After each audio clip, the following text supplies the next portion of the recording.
This video is brought to you by Skillshare.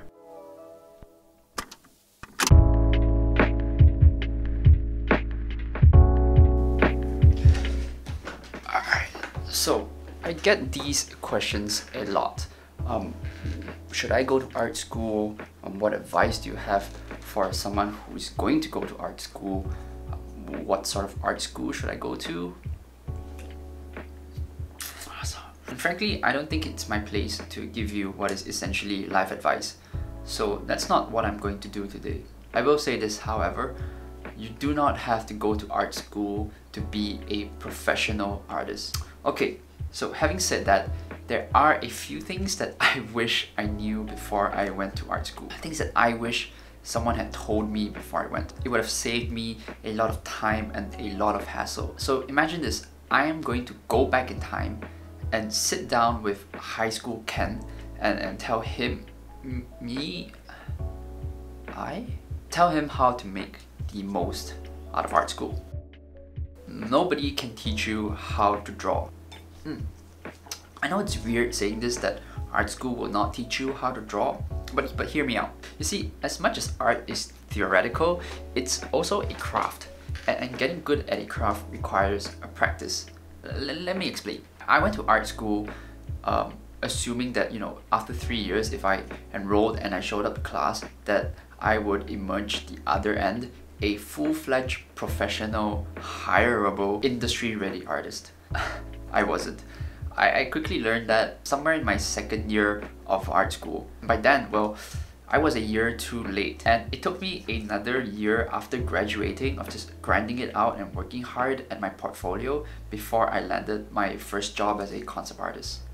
See, going to art school will teach you the art theoretical side of it, but the practical side of it, the practice, is entirely up to you. Sure, you might follow along with assignments and do homework, and that will force you into putting in the practice. But that also depends on the school you go to and the curriculum and how intensive the program is. But there's no escaping that you need the mileage in order to get good at art. Nobody at art school is going to hold your hand and teach you how to draw in perspective or teach you anatomy that way. That is entirely up to you. Sure, you could meet the minimum requirements required to pass and graduate, but are you going to be good enough by the end of it? Maybe not. Okay, high school Ken, listen up. I don't care if you go to art school or you end up studying economics and finance. Do not slack off in group projects. This is how you make enemies.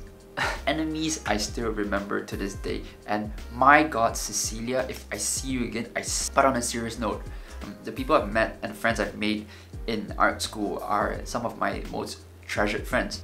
We've been in the trenches together. The training I can get in any other art school or online tutorial course, but the friends I have are one of a kind. And I'm serious about this group project thing. Be respectful of other people and their time, or at the very least, try to leave a good impression. The friends you made in art school, your peers, will end up being your colleagues in the working environment. The art world is very small and reputation matters a lot. A good recommendation from a buddy will mean a lot more than 1,000 cover letters, interviews, resumes, and portfolios sent. These are people that will come up together with you. So be helpful, be diligent, be considerate, and people will remember. Make friends. Alright, high school Ken, listen up. Back in high school, we were that kid who could draw. We'd always bring our sketchbooks and then we'd doodle in class, and then we'd get in trouble for doodling in class for not paying attention. So you were that kid, and you might think that you were the best at drawing in your high school, which is fair. But surprise, surprise, art school is made of a lot of these kids who were that kid who could draw. And surprise, surprise, a lot of them are better than you, way better than you. So leave your ego at the door. You're here to learn, and not just from your teachers, but also your peers. I've learned as much from sharing resources and getting critiques from my classmates as I have from my professors. Speaking of professors, you know that old guy in class who teaches anatomy or whatever? You know, the guy who knows nothing about digital art still sketches with like a piece of charcoal and a kneadable eraser? Yeah, that guy. He knows better than you. Even if he doesn't know anything about Photoshop or ZBrush, he knows better than you. So shut up, sit down and listen. They don't know everything. You know, I've once had a professor who insisted I use Corel Painter because it's made for painting, despite my various protests to use Photoshop. And look where we are now. See, that's the thing. They were stuck in academia for so long and teaching in that little bubble that is art school for so long that they forgot what it's like to be outside in the working world. Not all of them were still aware of what was the industry standard. Not all of them are like that, but they do exist. So you have to be on the lookout. Be critical about the advice that is given to you. You know, my point being, go beyond school, go online, look at tutorials, Gumroad, Skillshare. Skillshare, thank you for sponsoring this video. Do more than what is prescribed to you. Take everything you hear with a grain of salt. You know, at the end of the day, they're just people, and critiques are, for the most part, subjective. If you're not satisfied with the answer, go look elsewhere. My point is that you have to take charge of your own education and not just sit there and eat up whatever is being fed to you. You have to be critical, you have to think for yourself, and constantly ask yourself this question: is this the direction that I want to go in? Which brings me to my final point. If you're a freshman going to art school, you might not be that used to taking critiques.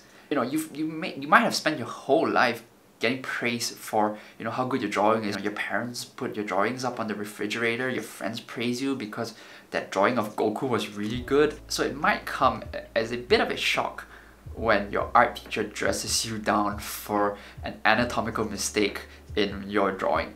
So the first thing you need to know is that a critique of your work is not a critique of you. The second thing to know is that, you know, maybe some people are just not very good at wording their critiques, and it might come off as a little bit too harsh, it might come off as misguided.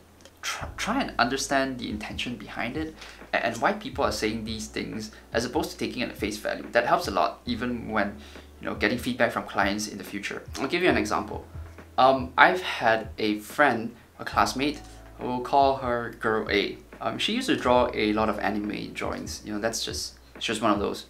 She was one of those people who liked to draw anime characters and draw in the anime style. Now I've had a professor, Professor A, we'll call him, go up to Girl A and tell her, hey, you shouldn't draw an anime style.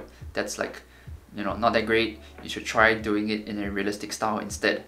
And the way he worded it was as if, you know, anime wasn't like a real style, that it was inferior, and she should switch to, you know, doing what real artists do instead, and that is like, you know, drawing realistic drawings. So that was like his piece of advice to Girl A. And my friend, Girl A, was understandably very upset with that, and naturally she rejected his advice and just went on about her ways doing anime drawings, and that was that. Now I have had a separate instance with another classmate of mine, we'll call her Girl B. Also, she likes to draw anime drawings and anime girls. And I've had a separate professor, Professor B, go up to Girl B and gave her a very similar piece of advice. You know, she said, hey, I know you like drawing anime style, and that's fine. But the thing about, you know, drawing an anime style is that you tend to disregard a lot of things like anatomy, proportion, and perspective. You need all those things in order to be good at drawing characters regardless of style. And the best way to, you know, develop these skills is to draw from life. And that means drawing realistic drawings. So why don't you try and draw more realistic drawings and learn anatomy and all that, and then translate that information into your anime style drawing. And that way, you will get better at drawing anime girls. So my friend Girl B thought about it, said that makes sense, and she followed Professor B's advice, started doing life drawings, doing gesture drawings, figure drawings, you know, all that sort of stuff, and naturally she got better at drawing anime girls. See, so the thing is, the pieces of advice given between Professor A and Professor B weren't all that different, you know. Professor A advice isn't inherently bad. He was also trying to push girl A into drawing more realistic drawings and doing figure drawings and all that study stuff. But the way he said it wasn't great. So, you know, not all of us are fortunate enough to always meet Professor B, who is going to give you that sort of really understanding, thoughtful advice. Sometimes you're gonna get Professor A, who's gonna say, hey, don't draw anime is trash, draw realistic drawings instead. You might be like girl A and feel defensive and end up rejecting that advice, and you're not exactly to blame for feeling that way. But, you know, there is some nugget of truth beneath that. You know, it sucks to say, but sometimes you're going to have to dig through all that trash just to get to that little bit of advice and that nugget of truth, and think to yourself, you know, alright, what was the intention behind that piece of advice or that piece of critique? You know, why did that person say those things or feel that way about my work, despite their not so nice way of wording it? You know, that's just something that you're gonna have to get used to. People aren't very nice when it comes to critiquing, and it just helps you develop a thicker skin, and you're gonna get the most out of any piece of critique that you receive. So, high school Ken, now that I've imparted all this advice to you, I know you're just gonna ignore everything I just said and go about your own way. That's fine, you're young and you learn eventually. But if you're just going to remember one thing, it's this: work hard and don't be a douchebag, and everything will be okay. A huge shout out to the sponsor of this video, Skillshare. So for those of you who don't know, Skillshare is an online learning community with thousands of inspiring classes for creators like you and I. A class that I've recently been following along with is Graphic Design Basics: Core Principles for Visual Design by Alan Lupton. So the class goes into the basics of graphic design, such as scale, framing, hierarchy, and balance. Now these are the sort of basic things we learned back in art school, but I think it's really important to just revisit the basics and brush up on my fundamentals. So the class goes into these fundamental topics in a very simple, fun, and clear way, so that it's really easy to understand and digest and apply these basic principles to your everyday design work. So Skillshare is curated specifically for learning, meaning there are no ads and they're always launching new premium classes, so you can stay focused and follow wherever your creativity takes you. Now, the first 1,000 of my subscribers to click on the link in the description below will get a free trial of Skillshare's premium membership, so you can explore to your heart's content. Explore new skills, deepen existing passions, and get lost in creativity.